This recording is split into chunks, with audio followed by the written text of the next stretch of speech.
صحابہ ہیں، میں ہوں اور میرے صحابہ ہیں، یہ آقا علیہ الصلوۃ والسلام نے وضاحت فرمائی. اور اس مضمون کی روایتیں اور بھی ہیں. سنن ابن ماجہ میں بھی آقا علیہ الصلوۃ والسلام نے جو ہے وہ اس کی وضاحت فرمائی ہے. کتاب الفتن اور حدیث نمبر 3950 فرماتے ہیں ان امتی لا تجتمع علی ضلالہ فَإِذَا رَأَيْتُمْ اخْتِلَافًا فَعَلَيْكُمْ بِالسَّوَادِ الْأَعْظَمِ. آقا علیہ الصلوۃ والسلام فرماتے ہیں کہ بے شک میری امت کو اللہ تعالیٰ گمراہی پر جمع نہیں فرمائے گا. پھر فرماتے ہیں فَإِذَا رَأَيْتُمْ اخْتِلَافًا، جب تم بہت اختلاف دیکھو، جب بہت سارے فرقے قرآن اور حدیث لے کر تمہارے سامنے آ جائیں، تب تمہاری روش کیا ہونی چاہیے؟ تو فرمایا فَعَلَيْكُمْ بِالسَّوَادِ الْأَعْظَمِ، ایسی حالت میں تم بڑا جو گروپ ہو، حق کا گروپ ہو، وہی گروپ، وہی فرقہ جس کے بارے میں سرکار نے فرمایا ما انا علیہ واصحابی، تو تم اس کی پیروی کرو.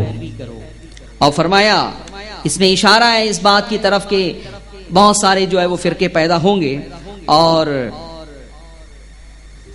سنن ابن ماجہ ہی میں ایک روایت اور بھی ہے جس سے اندازہ ہوتا ہے کہ کئی فرقے جو ہے وہ پیدا ہوں گے. اور فرمایا کلہم فی النار الا واحدہ. پھر صحابہ کرام نے جب وضاحت طلب کی تو آپ نے فرمایا وہی الجماعہ، کہ وہ جو ایک مستثنی ہے، ایک جو ناجی ہوگا، ایک جو حق پر ہوگا، وہی الجماعہ، وہ جماعت ہے جس پر میں اور میرے صحابہ ہیں.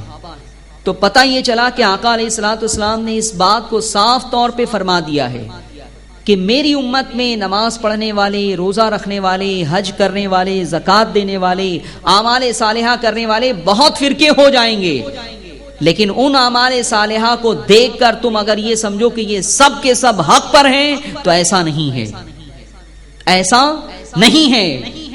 بلکہ فرمایا کہ وہ سب کے سب جہنمی ہوں گے، صرف ایک فرقہ جو ہے وہ حق پر ہوگا. تو پتہ یہ چلا کہ ہر دور میں فرقے پائے جائیں گے، اور آقا علیہ الصلوۃ والسلام کے دور سے لے کے قیامت تک گمراہ فرقوں کی 72 کی یہ تعداد پوری ہوگی. 72 فرقے جو ہے یہ قیامت تک ان کی یہ تعداد جو ہے وہ پوری ہو جائے گی. کچھ فرقے جو ہے وہ ماضی میں پیدا ہو چکے، ختم ہو گئے. اب ان فرقوں کا ماننے والا پیروکار اس دنیا میں کوئی نہیں ہے. لیکن اب اس دور میں بھی کچھ فرقے جو ہے وہ پائے جاتے ہیں. اب آپ کو پہچاننا ہے کہ کون حق پر ہے، لیکن اتنی بات آپ کو ماننی ہوگی کہ ہر شخص کو آپ حق پر کہیں یہ صحیح نہیں ہے. میں یہ بات اس لیے جو ہے اس پر زور دے رہا ہوں کہ لوگوں کا آج کہنا یہی ہے کہ فلاں شخص نماز پڑھتا ہے، روزہ رکھتا ہے، حج کرتا ہے، زکوٰۃ دیتا ہے، اس کی داڑھی ہے، وقال اللہ تعالی وقال الرسول کہتا ہے، وہ کیسے گمراہ ہو سکتا ہے؟ تو میرے عزیزوں اور میرے دوستوں، میں آپ کو وہی بتانا چاہ رہا ہوں کہ اعمال صالحہ کے باوجود بھی گمراہ ہونا یہ خود جو ہے وہ حدیثوں سے اور قرآن سے جو ہے وہ ثابت ہے. اور پھر ایک اور حقیقت میں آپ کو بتا دوں کہ آقا علیہ الصلوۃ والسلام کے دور میں ایک عجیب و غریب واقعہ ہوا. بخاری میں واقعے کی پوری تفصیل موجود ہے. ایک شخص تھا جس کا نام تھا ذوالخویسرہ. کیا نام تھا؟ ذوالخویسرہ، جو اپنے آپ کو مسلمان کہتا تھا. اس کا شمار آقا علیہ الصلوۃ والسلام کے دور میں کافروں میں اور مشرکوں میں نہیں ہوتا تھا. وہ اپنے آپ کو مسلمان کہتا تھا، لیکن اس نے حضور علیہ الصلوۃ والسلام کی شان میں ایک دن آ کے گستاخی کی، توہین کی. اور پھر سرکار علیہ الصلوۃ والسلام نے جو اس وقت پیشن گوئی فرمائی، آپ وہ بھی جو ہے وہ سماعت فرما لیں، تاکہ آپ کے دماغ میں جو کنفیوژن ہے کہ بھئی سب حق پر ہیں، سب نماز روزہ کرتے ہیں تو سب جو ہے وہ جنت میں جائیں گے، سب صحیح ہے، یہ غلط فہمی آپ کی جو ہے وہ دور ہو جائے. امام بخاری اس حدیث کو کتاب المناقب میں جو ہے وہ لائے ہیں، اور حضرت ابو سعید خدری رضی اللہ تعالیٰ عنہ کی روایت ہے، حدیث نمبر 3610، ان ابا سعید الخدری رضی اللہ تعالی عنہ، حضرت ابو سعید خدری رضی اللہ تعالیٰ عنہ سے روایت ہے، قال، انہوں نے کہا، بینما نحن عند رسول اللہ صلی اللہ علیہ وسلم وہو یقسم قسما، کہ ہم جو ہے وہ حضرت ابو سعید خدری فرماتے ہیں کہ ہم آقا علیہ الصلوۃ والسلام کے پاس موجود تھے اور سرکار علیہ الصلوۃ والسلام مال غنیمت تقسیم فرما رہے تھے، مال غنیمت تقسیم فرما رہے تھے۔ پھر کیا ہوا؟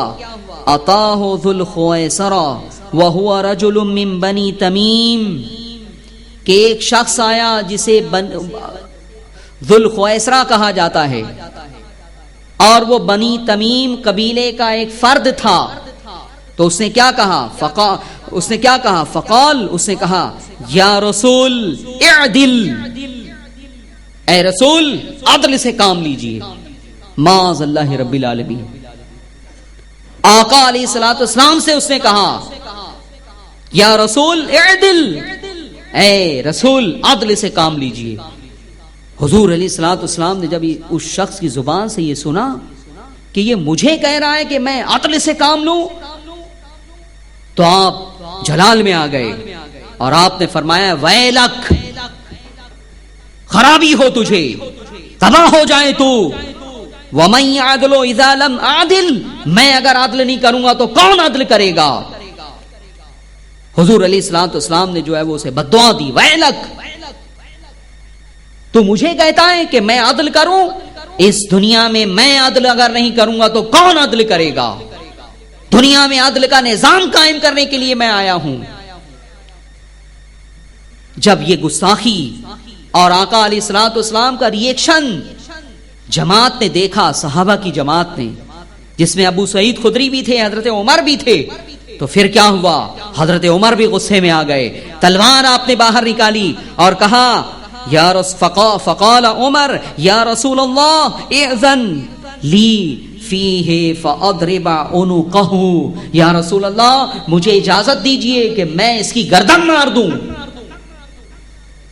اب آپ اندازہ فرمائیں کہ ایک جملہ اس نے کہا تھا، اعدل، عدل کیجئے آپ، لیکن حضور بھی ناراض ہو گئے اور صحابہ نے صرف اس گستاخی کی بنیاد پر اسے واجب القتل سمجھا اور اجازت چاہی کہ یا رسول اللہ آپ جو ہے مجھے اجازت عطا فرمائیں تاکہ میں اس گستاخ کی جو ہے وہ گردن جو ہے وہ قلم کر دوں۔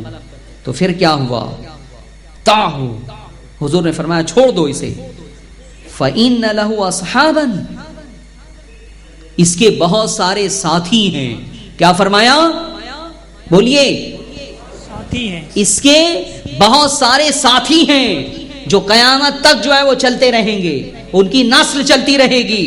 اور پھر کیا فرمایا؟ ذرا غور سے سنو مسلمانوں، پھر کیا فرمایا؟ بخاری کی روایت ہے، یحقر احدکم صلاتہ مع صلاتہم وصیامہ مع صیامہم، وہ اس قدر نماز پڑھیں گے، اس قدر نماز پڑھیں گے کہ تم اپنی نمازوں کو ان کے سامنے حقیر سمجھنے لگو گے۔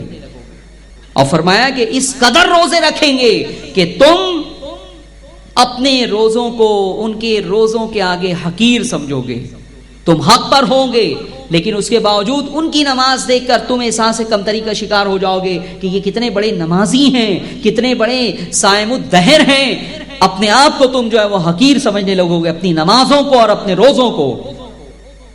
اور اس کے بعد فرماتے ہیں تو علامت بیان کر دی کہ بہت زیادہ نماز پڑھیں گے، بہت زیادہ روزے رکھیں گے۔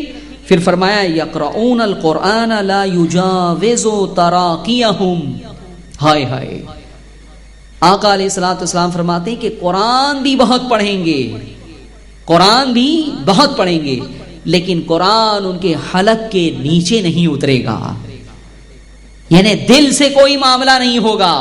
یہ نماز پڑھنا، یہ روزہ رکھنا، یہ قرآن کی تلاوت کرنا، یہ سب کے سب دکھاوے کے لیے ہوگا، دل کی کیفیت کچھ اور ہوگی۔